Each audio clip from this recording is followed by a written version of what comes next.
Caitlin Clark, much like Larry Bird, the focus of talks about race and double standards in sports. For much of the past 2 years, Caitlin Clark has been the centerpiece of the college basketball world.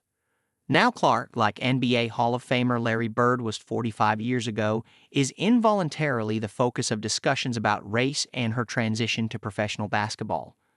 Though Clark hasn't said anything to fuel the black-white narrative surrounding her meteoric rise, talks about a double standard are being had. I think it's a huge thing. I think a lot of people may say it's not about black and white, but to me, it is. Las Vegas Aces star A'ja Wilson said when asked about the race element in Clark's popularity, and before she recently signed 2 major endorsement deals. It really is because you can be top-notch at what you are as a black woman, but yet maybe that's something that people don't want to see. They don't see it as marketable, so it doesn't matter how hard I work. It doesn't matter what we all do as black women, we're still going to be swept underneath the rug.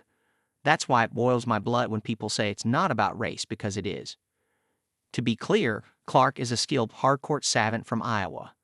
Bird was a skilled hardcourt savant from Indiana State. And like Bird, Clark has captivated audiences and brought unmatched attention to women's basketball with an ability to score from every corner of the court. Neither Bird nor Clark were the first great white male or female pro basketball players. Jerry West is the actual NBA logo, and before Clark, the long list of talented white WNBA players included Sue Bird and Breanna Stewart. But sports can be elevated by a heated rivalry, particularly when race is involved. Clark's rise has come with an on-court bravado that made her must-watch TV as she led the Hawkeyes to back-to-back NCAA championship game appearances. When Bird led the Sycamores to the title game in 1979, he squared off against Magic Johnson in one of the most-watched games in NCAA tourney history.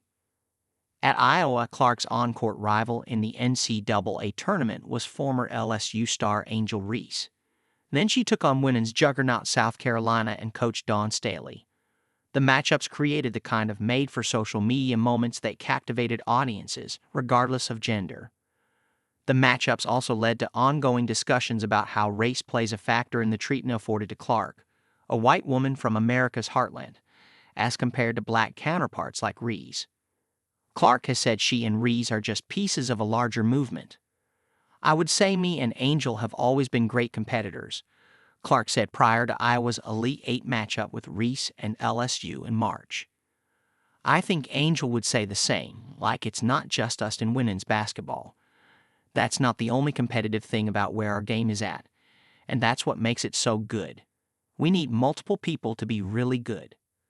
Still, the race-based debate over perceived slights to black players or favoritism toward Clark is not going away as the no. One pick in the WNBA draft prepares for her first regular season game on Tuesday night when Indiana plays Connecticut. I think new fans or maybe returning fans to women's college basketball have been drawn in part because of Clark. But also, because of the LSU-Iowa rivalry, said Victoria Jackson, a sports historian and clinical associate professor of history at Arizona State University. There are basketball reasons, Jackson said, but also there are racial reasons for why Clark has been able to kind of break off into a completely different stratosphere from players that came before her. Because of the perceived double standard, nearly everything involving Clark gets questioned. Clark's first preseason game was streamed, but Reese's was not. Clark gets an endorsement deal. Other established black stars not so much. If Reese talks trash, it's viewed as unsportsmanlike. If Clark does it, she's being competitive. Reese received some backlash for going to the Met Gala before a game, raising questions would there have been same type of scrutiny if Clark had graced the red carpet. Wilson, who signed with Gatorade last week and announced Saturday that she is getting a Nike signature shoe, and others have cited how companies are clamoring to be in business with Clark as an example of the disparity in how players are treated. The deal Clark struck with Nike will reportedly pay her $28 million over 8 years, making it the richest sponsorship contract for a women's basketball player, and it includes a signature shoe. Before Wilson's announcement Saturday, the only other active players in the WNBA with a signature shoe were Elena Delle Donne, Sabrina Ionescu, and Stewart, who are all white. the perception extends beyond endorsements.